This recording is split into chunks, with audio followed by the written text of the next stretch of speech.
Hi there, everybody. Hello. Hello. So we're going to talk about the Oath Keepers trial starting next week. Actually, they've selected a jury. So opening statements, not opening arguments, opening statements starts on Monday. So please do join me for this live stream. And thank you to all of those of you who have subscribed to this channel, and welcome to you new subscribers. Please do hit that like button. Let me know you're there. And please put a question or comment in the chat. I want to know what your analysis is, what your questions are, what you're curious about. How many lawyers are on the jury? And by the way, I did a poll. I posted a poll, so please do vote and post your question in the chat. And if you want to put a question or a comment in the chat, please subscribe to this channel. Okay, so we have a lot to cover. So I'm going to keep talking here to allow more people to show up. So please do hit that like button. Please join this live stream. We're going to talk about Oath Keepers trial, the seditious conspiracy trial in federal court in Washington, D.C. that is underway. Opening statements start on Monday. Okay, so thanks again for joining me. I'm going to go ahead and get started because it's Friday, and I'm sure you have many things to do. So thanks again for joining me on this live stream. And this is a pretty fascinating case. I know that it's a hot button case. I know that a lot of people are paying attention to this. So I thought this would be a good idea to just kind of give you an overview of what the charges are, who the defendants are, what the who's on the jury, and what the possible defenses are at this point. Okay. So hi there. I'm Michele Hagan. I'm a legal analyst. You may recognize me because I provided a lot of legal analysis on the Elizabeth Holmes case and many other trials. I'm a former prosecutor, and I do a lot of training of lawyers and have done a lot of training of lawyers on trial skills, how to do an opening, how to do a closing, preparing witnesses, coming up with your case theme, all of that. So, and I've tried many cases myself. So let's go ahead and take a look at who's on the jury. So again, if you want to go ahead and hit the poll that I posted, and please let me know, do you think there are 2 lawyers on the jury, 1 lawyer, or no lawyers? And I'm just kidding. So go ahead and post your vote, and please do put a question or comment in the chat. And let me know you're there by hitting the like button. I think I probably got started a little early here.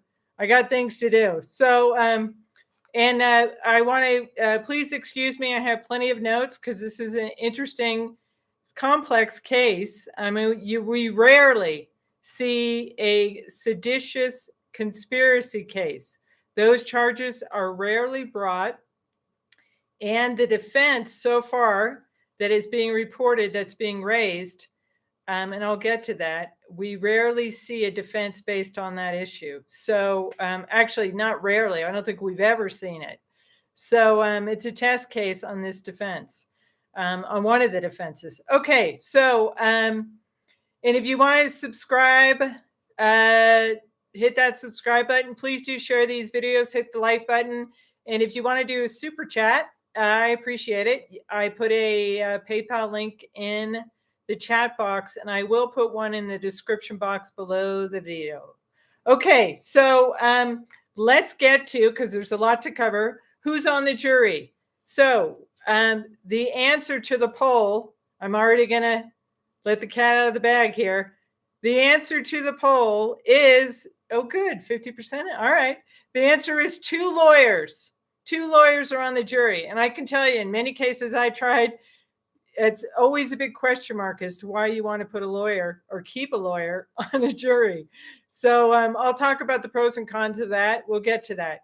So again, welcome to the live stream. Okay, so let's look at, there are 12, it's federal court, US District Court in Washington, D.C. Okay, it's a federal criminal case. That requires a unanimous verdict. That means all 12, there are 12 jurors that have been selected. They haven't been sworn in yet. They'll be sworn in on Monday. That's what's being reported so far. The 12 jurors have to unanimously decide to convict if they're going to have a conviction, right? Because criminal case requires a unanimous verdict. There are also 4 alternates. So in case any of those 12 jurors are excused for any reason, the judge could replace them with one of the 4 alternates. All right. So the mix of the jurors. So let's see. I have to look at my notes here. It's Friday. So we have 9 men who've been selected and 7 women. Okay, so that's 16, 12 in the box and 4 alternates. And guess what? Guess what the occupation is of these jurors?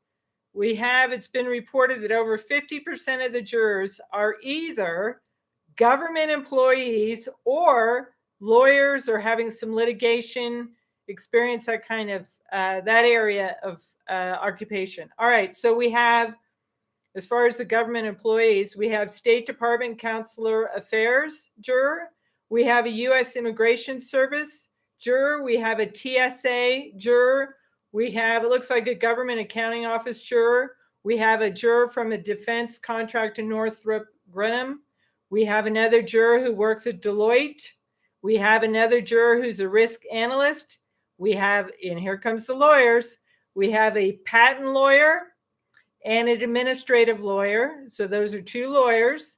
We also have a litigation consultant with a large bank. Okay, so I've picked many jurors, many juries. I've talked to many jurors, and I can tell you, this is an interesting mix. Okay, you could look at the government employees as saying, oh, well, they're going to side with the prosecution. Maybe not. Then you can look at the attorneys and you can think, well, I'm a lawyer. I'm presenting this case. Are they going to second guess what I'm doing? Are they going to be critical of me? Are they going to listen to what I say? And I have to say, they've always been very gracious to me, but when they are selected. So as far as the lawyers you look at the area, you don't want to kick off all lawyers. And by the way, they may have run out of challenges and this is who was left. I don't know because I wasn't there. But patent lawyer, administrative lawyer, a litigation consultant, those people are going to be focusing on, they're technical. They're looking at the details. And that's probably who you want in this case, right? Did the prosecution meet every element of a conspiracy to convict my client, right? So having someone who's technical, a juror who's technical, and a lawyer, maybe that means the other jurors are going to be following this lawyer because the lawyer has legal experience. Maybe sometimes these lawyers become 4 persons, right? So again, you have to look to see who you want on the jury, why you want them. Maybe they're going to favor the defense because maybe they're going to hold the prosecution to a higher standard and make sure they can check off all those boxes to say that they are convinced of defendant's guilt.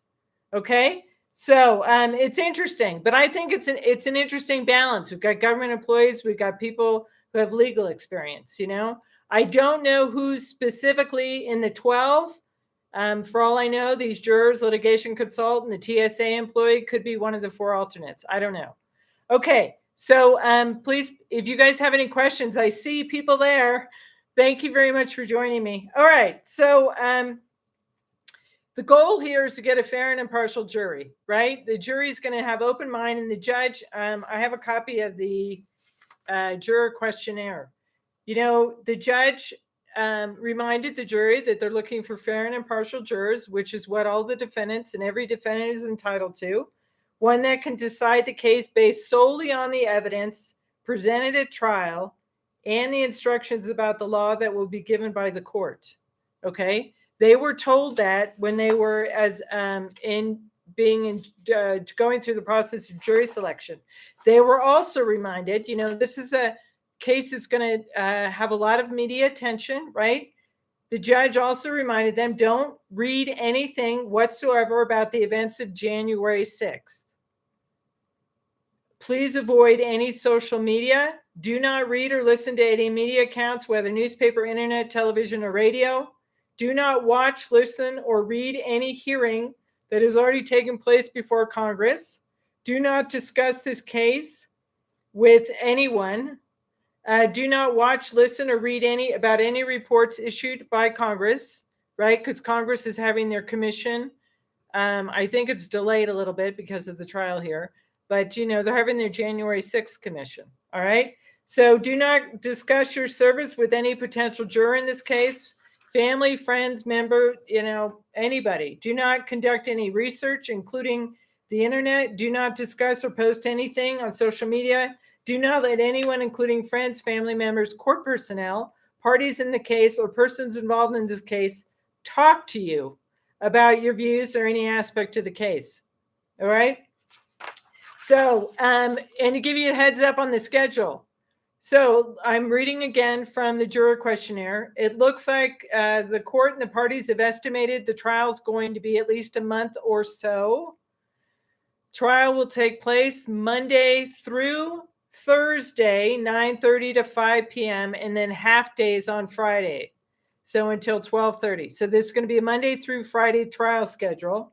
They're going to take off October 5th and October 10th. The court will be dark. In other words, it won't be in session.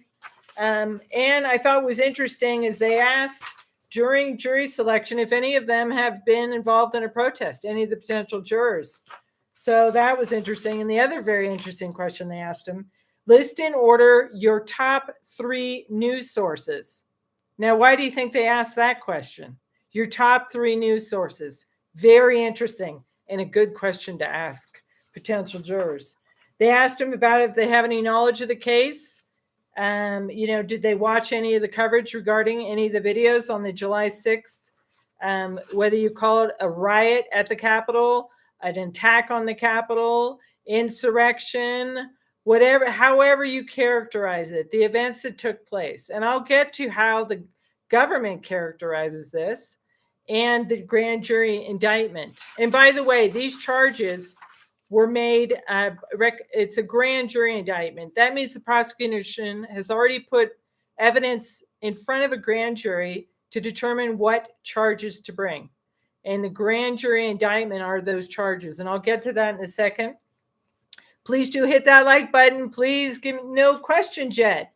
Come on. Did you guys have any questions? Okay.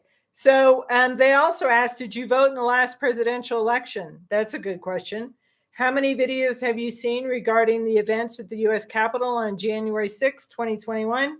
Another great question that they're asked.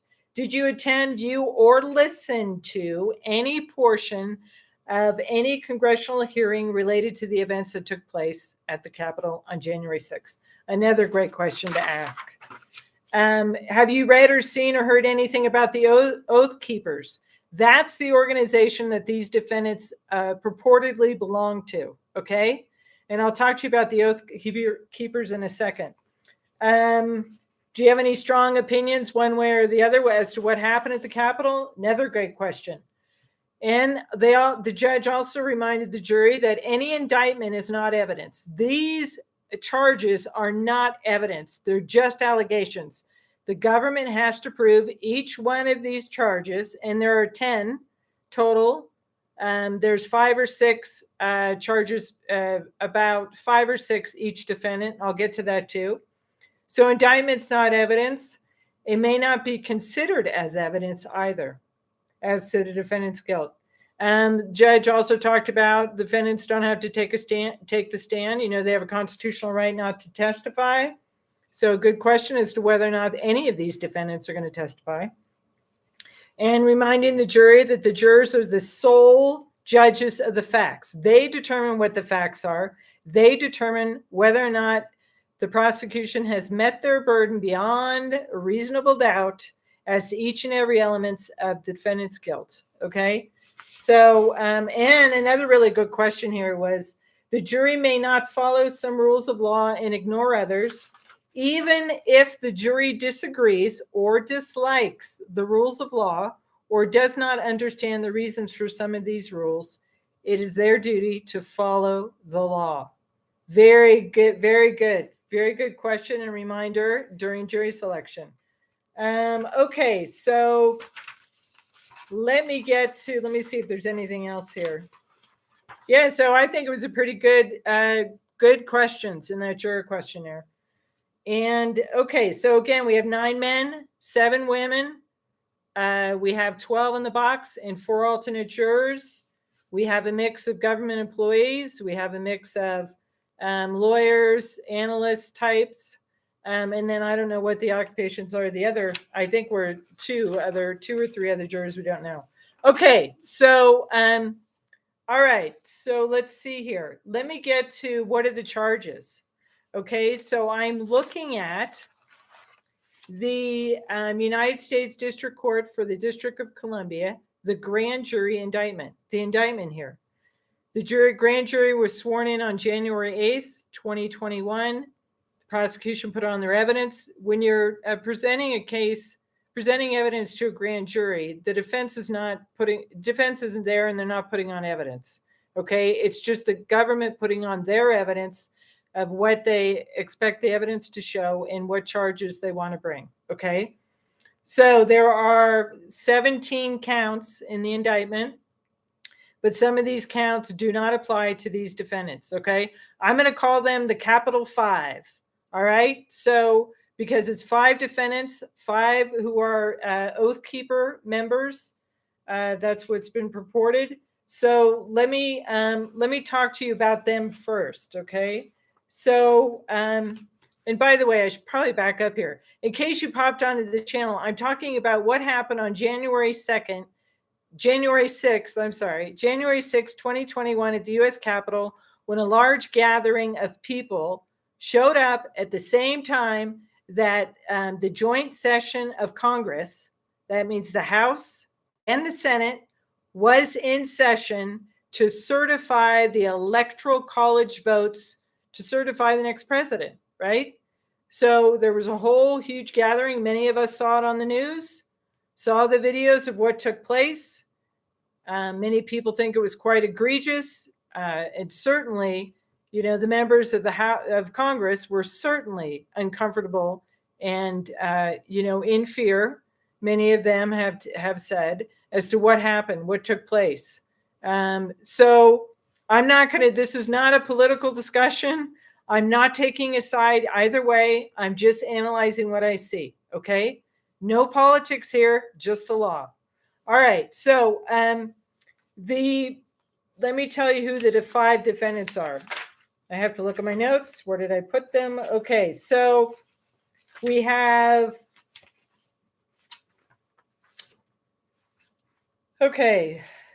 we have 5 defendants.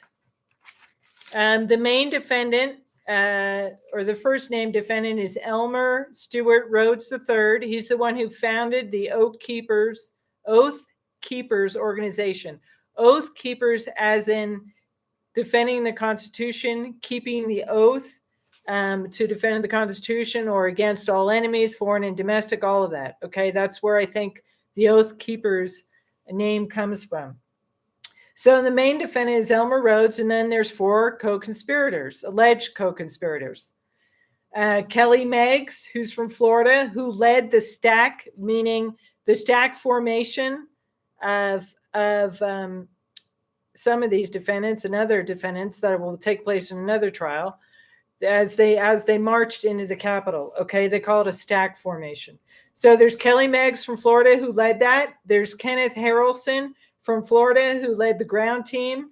There's Jessica Watkins. So there's 4 men and 1 woman. Jessica Watkins, who is the Ohio team leader of the Oath Keepers.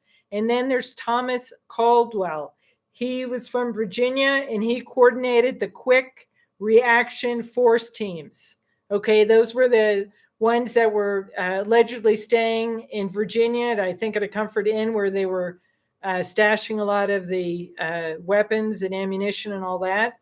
Okay, and I just want to say that they're accused of the following crimes. Okay, just to give you an overview, some of the acts: they traveled to DC, they came to the Capitol, they donned combat gear, they were prepared to follow orders from Mr. Rhodes.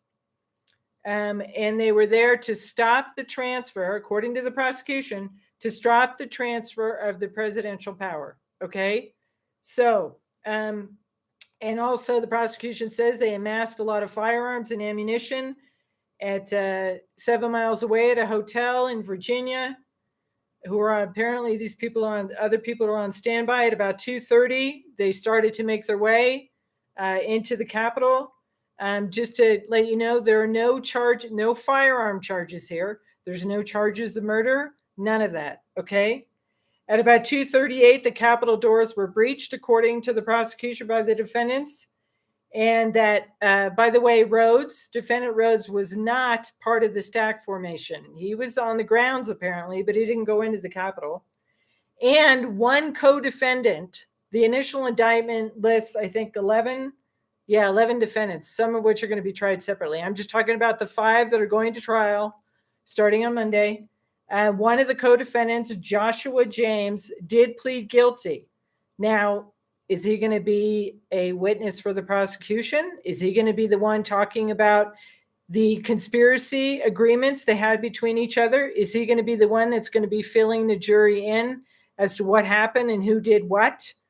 Because as I read this indictment, I don't see that there are really any other third parties. It's not like there was an independent witness over here. It looks like there's a lot of people, and maybe I misread it. There's a lot of the names that are mentioned in the indictment relate to defendants, okay? So we're going to see how helpful, or if the government calls Joshua James, okay? But of course, you know what's going to happen on cross. You know, you got a deal from the government. You know, I don't know if they got a deal, if he pled to the sheet, meaning all the charges, or if he negotiated a sentence. I don't know. But, you know, cross-examination could be fruitful on Joshua James, okay? So, all right, let's see. So the criminal case, again, it's unanimous verdict, right? If they're going to convict. And the charges are the following. So counts 1 through 4 are all the defendants are charged with. Count 1 is seditious conspiracy. Count 2 is conspiracy to obstruct an official proceeding, what was going on in Congress. Count 3 is an obstruction of an official proceeding and aiding and abetting. Why did they charge aiding and abetting? Right? So they probably charged it. Again, this is just my opinion. The video is for education information purposes. I want to know what your opinion, what your analysis is. Why did they charge aiding and abetting? Because they want to talk about the context of everything was going on, right? And these defendants, you know, there was mobs of people there, according to the prosecution and the indictment. You know, people were pushing against barricades, pushing to the door. I think Joshua James pled to, I think it was assault on one of the officers. So there was a lot going on at the Capitol on January 6th. Okay, so count 5 is destruction of government property, aiding and abetting. And that only relates to defendant Miggs, Harrelson, and Watkins. It's not against Elmer Stewart Rhodes. Count 6 is against Watkins. It's civil disorder and aiding and abetting. Count 9, 10, 11, and 17 relate to tampering with documents or proceedings and aiding and abetting. And I think that relates to destroying cell phones, text messages, all of that. Again, these are all allegations. The defendants, all of them are presumed not guilty. They're presumed innocent until the government meets their burden and proves beyond a reasonable doubt as to each and every element of these crimes. Okay, so let me talk to you about the Oath Keepers. Now, again, I'm reading from, it's page 3 of the indictment. This is how the grand jury, the prosecution, characterizes the Oath Keepers. Now, I know that on news it's characterized as a right-wing extremist group. I don't know if it is or isn't. It's a paramilitary operation. I don't know if it is or isn't, but I'll tell you what they said in the indictment. They said that the Oath Keepers are a large but loosely organized collection of individuals, some of whom are associated with militias. So a large but loosely organized collection of individuals. And you can actually look up, I think, I'm trying to think which website has how many members there are. And it's been reported that some of the members of the Oath Keepers are sitting politicians, are police officers, are law enforcement. That's what's reported. I don't know if it's true or not. But they are characterized as a large but loosely organized collection of individuals, some of whom are associated with militias. They explicitly focus on recruiting current and former military, law enforcement, and first responder personnel. The organization's name alludes to the oath sworn by members of military and police to defend the Constitution. And actually, I think I swore to it many times in my career in some of my jobs. Okay, to defend the Constitution from all enemies, foreign and domestic. And on their website, the Oath Keepers declare they will not obey unconstitutional orders. Okay? So that's what's in the indictment. That's how they're characterized. Okay? So let's get to, I want to read you quickly the elements of some of these charges so you can get an idea. And by the way, this is count one. This is the seditious conspiracy charge. Count one is the most serious charge. And if they're convicted, they're looking at a maximum of 20 years in jail. The other charges, obstructing official proceeding, I don't have all these memorized, conspiracy to obstruct an official proceeding, destroying government property, aiding and abetting, civil disorder, tampering with documents, etc. I think all of those carry maximum 5 years. Okay, so the big count is count one, seditious conspiracy. And what's rare about this, again, is that charge is rarely charged. Okay, and in fact, you can go back to, I had to look this up. It was back during the days of the Tudors and the Stuarts, the monarchy, that were using sedition, prosecution of sedition, because they wanted to quell any kind of social unrest. That's kind of the history behind this charge. And then there was the UK used the charge against Irish radicals in the 19th century. In 1919, there was a Winnipeg general strike where they used sedition charges. And in the United States, the law was enacted in 1861. The sedition law, and it was dealing with John Brown's 1959 raid on a federal arsenal. You can read all about this. Just go research it, and that's what we do here. We analyze and read research. And I want to point out the sedition conspiracy charge is not easy. This case is not a slam dunk for either side. But that seditious conspiracy charges, most of the time the defendants get acquitted, okay? So, because it's difficult to prove. But I will tell you, in 1995, Sheikh Omar, and I apologize for mispronouncing, Abdel Rahim, a prominent Muslim clerk, and 9 others were convicted of seditious conspiracy for planning to bomb New York City landmarks after the 1993 World Trade Center bombing. Okay, in 1996, there was also an investigation as to whether or not they were going to charge Osama bin Laden. And there's been other cases, but very few, okay, very few, where they bring this seditious conspiracy charges. But clearly the prosecution thinks it's warranted, and we'll see how the case lays out. So let me go ahead and quickly tell you about what are the elements of seditious conspiracy. And again, I'm reading from the grand jury indictment.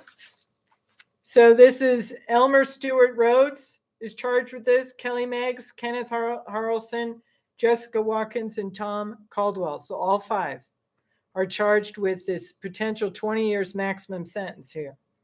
So the defendants did knowingly, keyword, knowingly conspire, confederate, and agree with other persons known or unknown to the grand jury by force to prevent, hinder, and delay the execution of any law of the United States.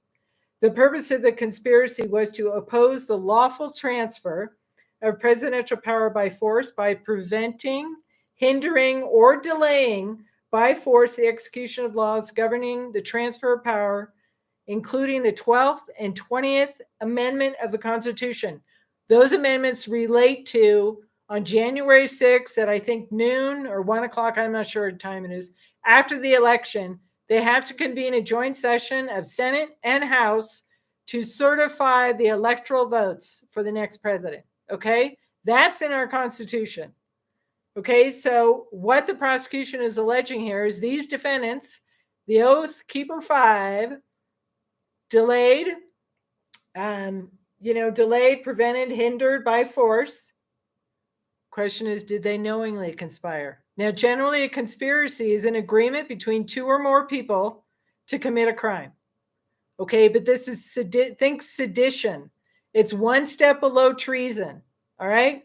They are being charged with seditious conspiracy. So we'll see. We'll see how that turns out. And all 5 are being charged with that.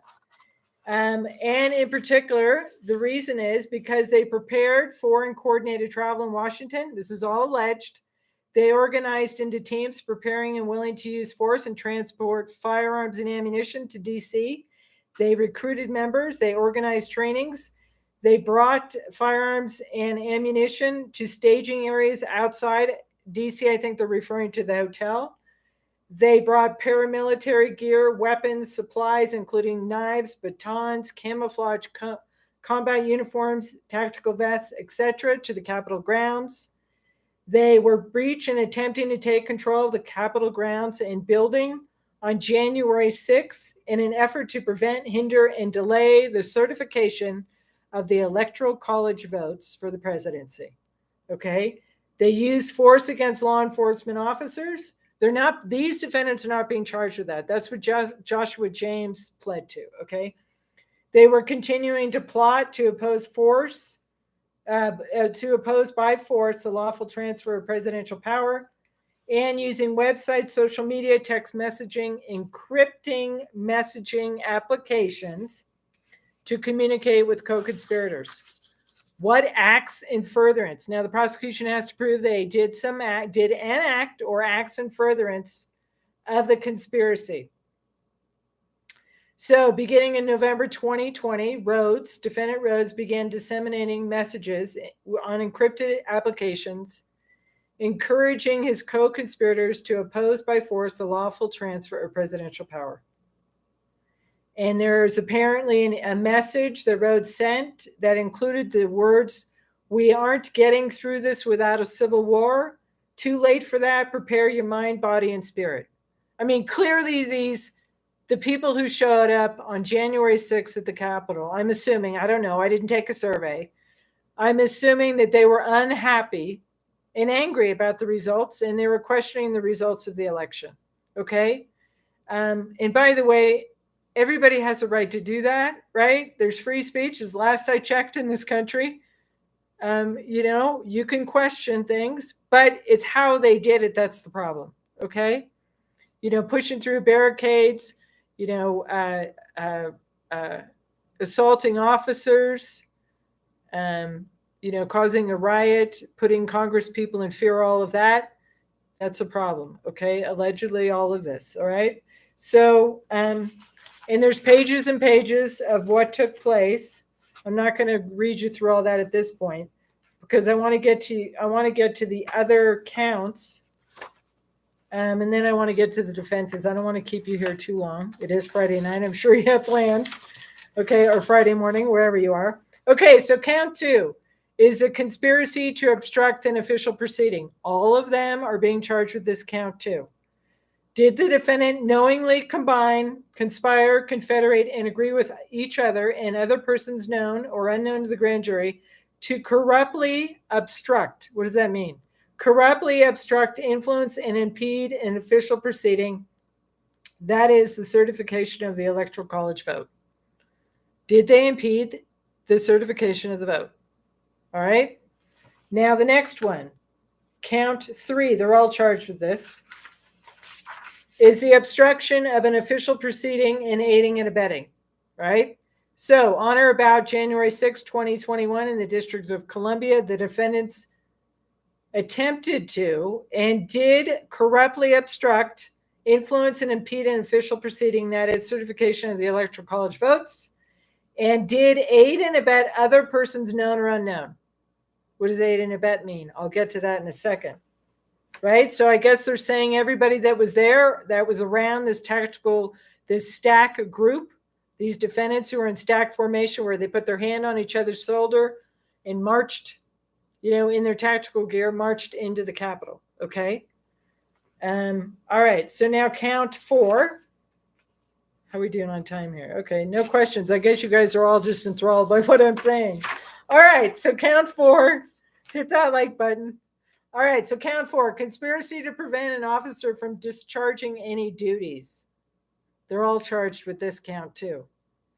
So in or about December 20th through January 2021, the defendants did knowingly conspire and agree together with each other to prevent by force, intimidation, and threat any person that is a member of the US Congress, the Senate, right, and the representatives, from discharging any duties of an office.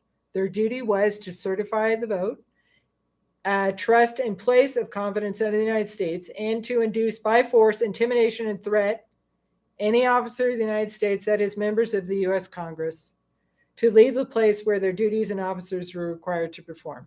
So I think if you remember, a lot of the members of Congress fled, right, out of safety concerns. So that is count 4. They're all being charged with that. Now count 5 relates to destruction of government property and aiding and abetting.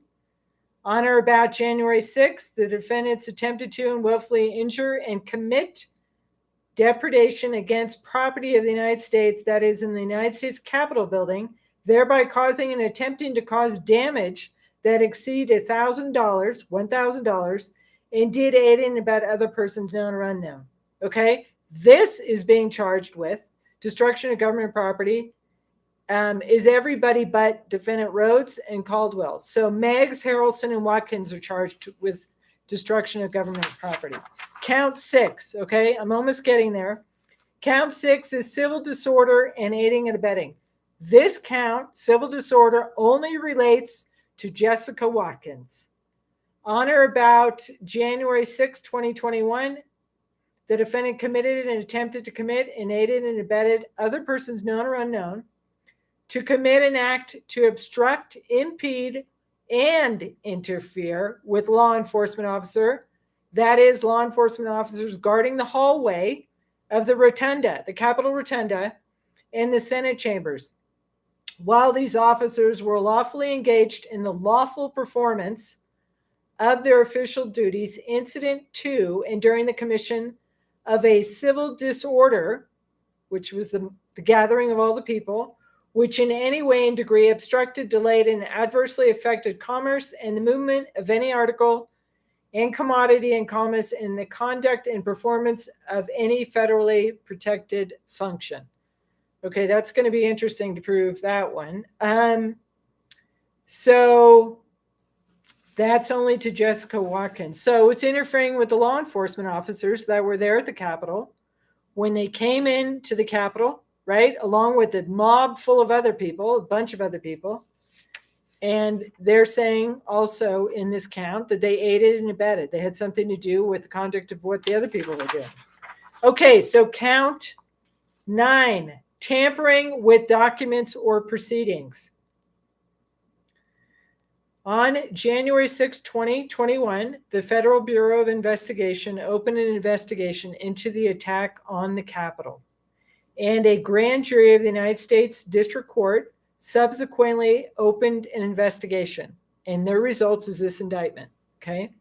Sometime on or after January 6, 2021, defendant Rhodes deleted, actually, it's not only Rhodes, but it's Rhodes, Meggs, Harrelson, and Caldwell, not Jessica Watkins, but those 4 defendants. Sometime on or after January 6, 2021, Rhodes deleted from his cellular telephone certain media, files, and communication that showed his involvement in the conduct alleged. So between on or about January 6th and on or about May 3rd, Rhodes did corruptly alter, destroy, mutilate, and conceal a record and document and other object and attempted to do so with the intent to impair its integrity and availability to the use in an official proceeding, that is the grand jury investigation regarding the attack on the Capitol on January 6, 2021. So in other words, they're saying they tampered with documents, the cell phone messages, the files, the communications between the alleged co-conspirators. Okay, so that's count 9. Now count 10 relates to, it's the same charge, and that is against Kelly Meggs. Count 11, same charge, is against Kenneth Harrelson.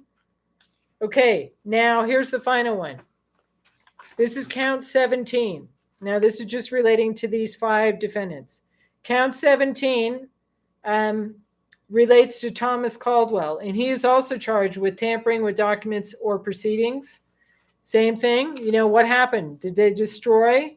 Allegedly, I'll read you here. It says between January 6th and January 19th, Caldwell deleted photographs, allegedly, from his Facebook account that documented his participation in the attack on the Capitol. Okay. Then we have, let's see, I think that's it. Yeah, that's it.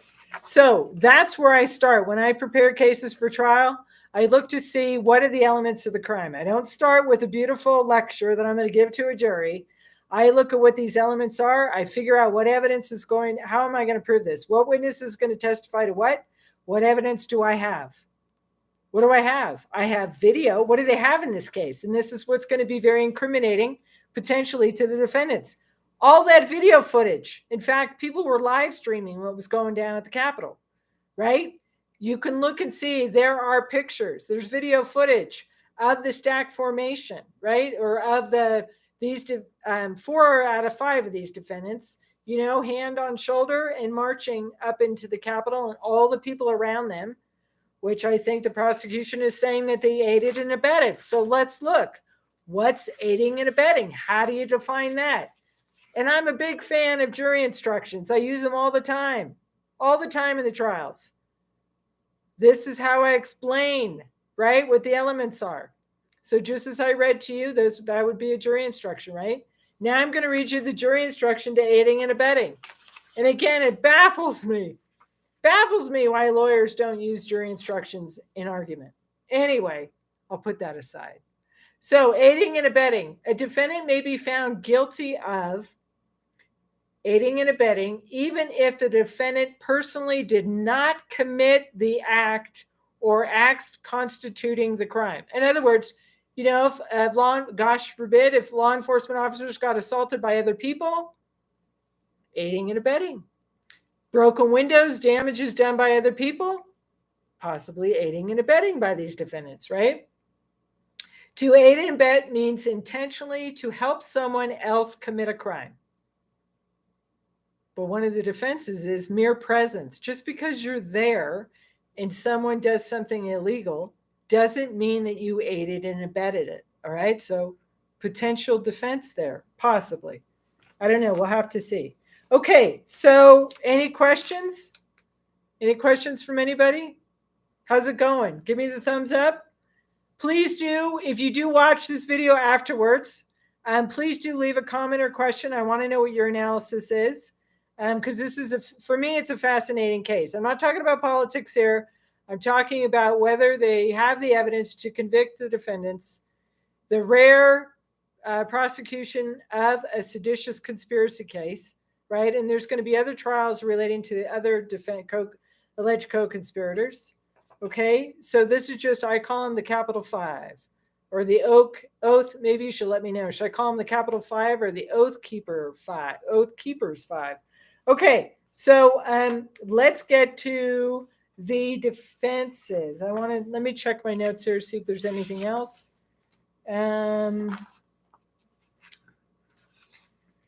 Yeah, these cases are not easy. Conspiracy cases are not easy to start with, right? But they do have video footage, right?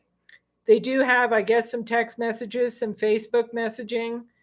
They do have quite a bit of statements between several of these defendants and other defendants. that's laid out in the indictment, and it's pages and pages. I don't have time to go through it at this point. So, okay. What are the probable defenses? What do you think the possible defenses are?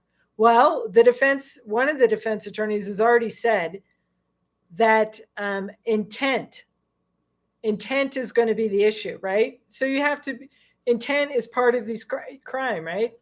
So intending to be involved in a conspiracy, doing an act in furtherance of the conspiracy, if that's one of the charges. But what they're saying, and here's the rare, it's never been used before defense, based on the 1807 Insurrection Act, which allows the president to call up organized militia, and that would be like the army, the military, right?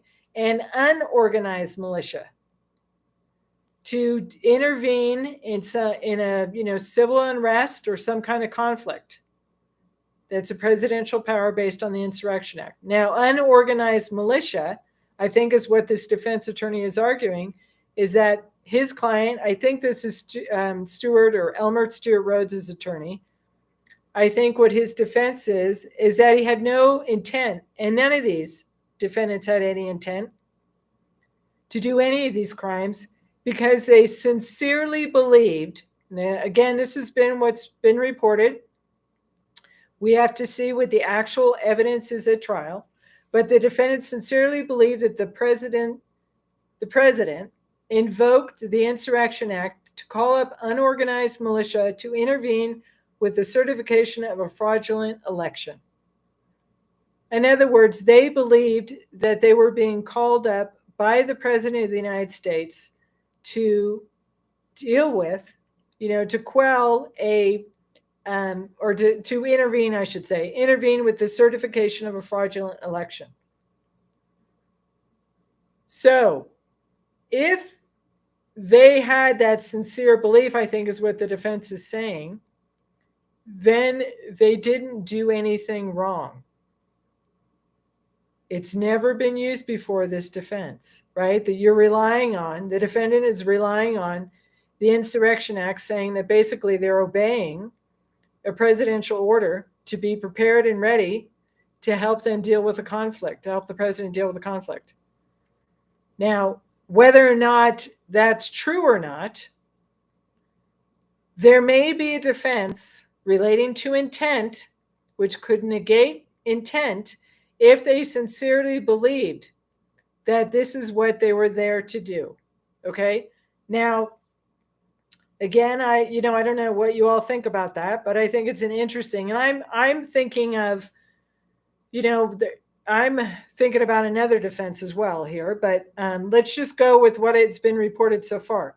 So they're going to say that they have evidence to negate intent, therefore there was no crime. These defendants were relying on, or one or two of these defendants, if this is their defense, relying on their sincere belief that they were there to get prepared and to help the president out to intervene with the certification of a fraudulent election.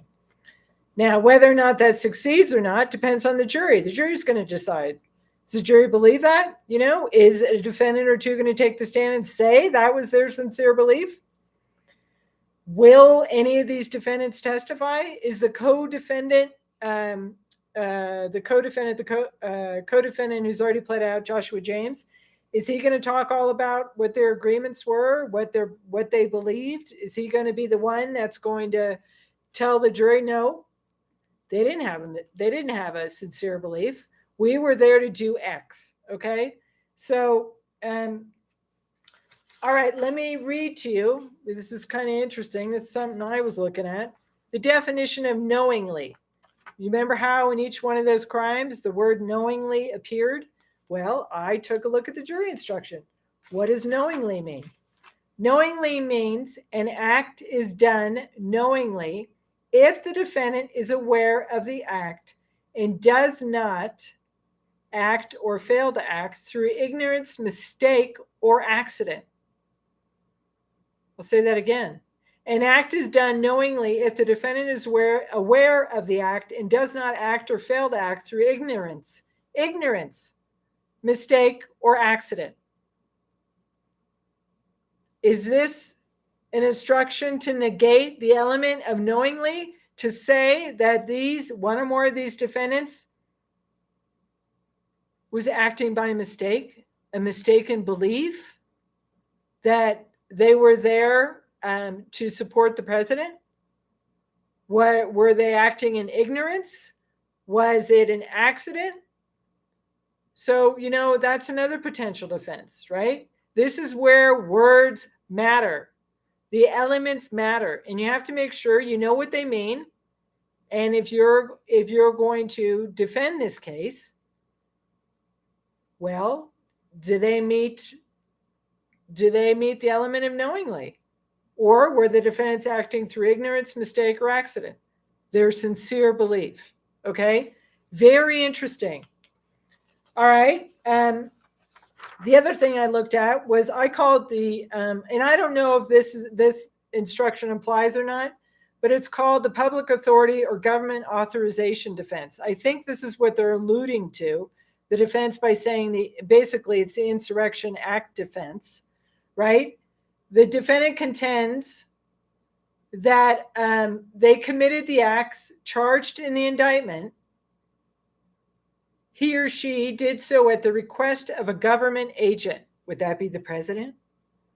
Government authorization of the defendant's acts legally excuses the crime charged. Now, I'm not aware that the president authorized this. In fact, I look through the indictment and I don't see one way or another. Okay? Maybe that'll be proven at trial. I don't know. The defendant has to prove this by a preponderance of evidence. That's a lower standard. That means it's a 50-50. The jury has to find the defendant not guilty. Reasonable doubt is much higher burden. Preponderance meaning just over 50%. Okay?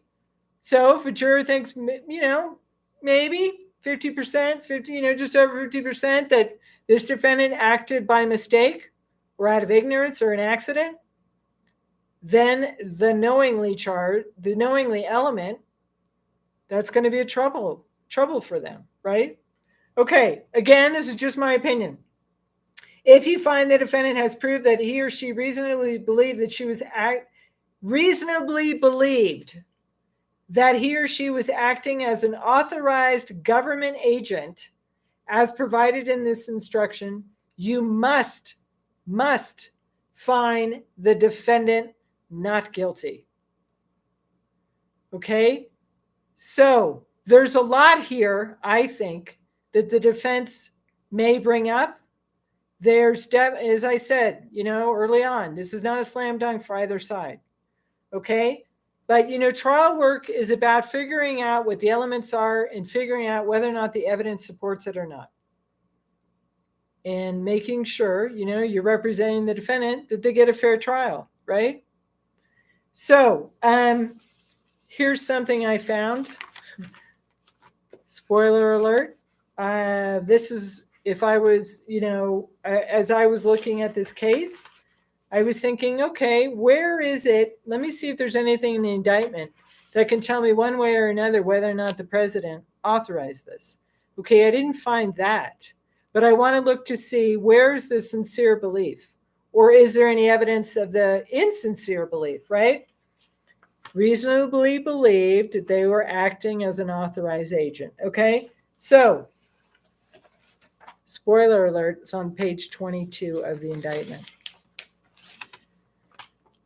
Here's what it says, paragraph 77. Just before 1:30 p.m. on the leadership intel chat, in response to a claim by an Oath Keepers affiliate, Rhodes replied, "Nope, I'm not here. These are patriots." Rhodes then messaged, I can't speak, it's Friday. Rhodes then messaged the leadership signal chat, quote, "Pence is doing nothing as I predicted." Rhodes added, "All I see Trump doing is complaining. I see no intent by him to do anything. So the patriots are taking it in their own hands. They've had enough." The patriots are taking it in their own hands. They've had enough. What do you think? Does that show that Rhodes had sincere belief? Pence is doing nothing As I predicted, Rhodes added, all I see Trump doing is complaining. I see no intent by him to do anything. So what does that mean? No intent? Is this saying, assuming this is true, is this saying that Rhodes knew that the president wasn't going to do anything? He wasn't going to call up any unorganized militia? I don't know. I don't know how this sits with that sincere belief. And again, maybe I'm misreading this. Maybe, they have to prove this at trial. But that was something I had to highlight and say, hey, this looks like it may defeat a sincere belief. Okay. I don't know. We'll have to see, because, I know enough I know this much about trials. Anything can happen. Sometimes you think you got a good case and it falls apart. There was a saying when I was a prosecutor, the best case you have is, what was it? Your case is this, oh gosh, I can't even remember now. Something about, your case is the strongest when you start off with the police report, something to that effect. But anyway, I guess you had to be there. So, okay. And the other thing, that I always remind clients when I'm teaching them, how to do trials, if you're defending a case, use the reasonable doubt instruction, right? Explain to the jury what reasonable doubt is and isn't. I used to have charts, right? Explaining to a jury what reasonable doubt was. And I would always say, it's not, it's not beyond all possible doubt. It's a reasonable doubt. Reasonable. Okay? So the reasonable doubt instruction says, proof beyond a reasonable doubt is proof that leaves you firmly. This is the federal standard, by the way. Federal reasonable doubt. Proof beyond a reasonable doubt is proof that leaves you firmly convinced the defendant is guilty. That means each one of you jurors, are you firmly convinced that Jessica Watkins destroyed evidence?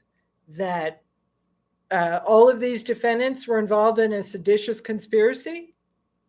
That they obstructed an official proceeding? Did they have a reasonable belief or a sincere belief, or were they acting by mistake, ignorance, or accident? A reasonable doubt is a doubt. It is not required that the government prove guilt beyond all possible doubt. A reasonable doubt is a doubt based upon reason and common sense. It is not based purely on speculation. I don't need you to speculate whether or not you think defendant did X or Y. You can look at the evidence. You could look at what witness so-and-so said. And here's what they said. And here's the video. And here's the messages, right? I'm not asking you to speculate. I'm asking you to find the defendant guilty or find the defendant not guilty, okay? If after a careful and impartial consideration, let me read this again. A reasonable doubt is a doubt based upon reason and common sense, and it's not based purely on speculation. It may arise from a careful and impartial consideration of all the evidence, or from the lack of evidence. Now, if you're the defense, you're going to argue to the moon that it's a lack of evidence. If you're the prosecution, you're going to argue, I've more than met the burden of proof. Ample evidence. You saw it on the video, assuming that comes in, okay? If after a careful and impartial consideration of all the evidence, you are not convinced by a reasonable doubt that the defendant is guilty, it is your duty to find the defendant not guilty. On the other hand, if after a careful and impartial consideration of all the evidence, you are convinced beyond a reasonable doubt that the defendant is guilty, it is your duty to find the defendant guilty. Okay? So, all right. Any questions? No questions. All right. Okay, so let's see. Did I cover everything? I think I did. Keep in mind, criminal case, unanimous verdict. The prosecution needs all 12 to convict the defendants of any or all of these charges. The defense only needs one juror who is not convinced, firmly convinced.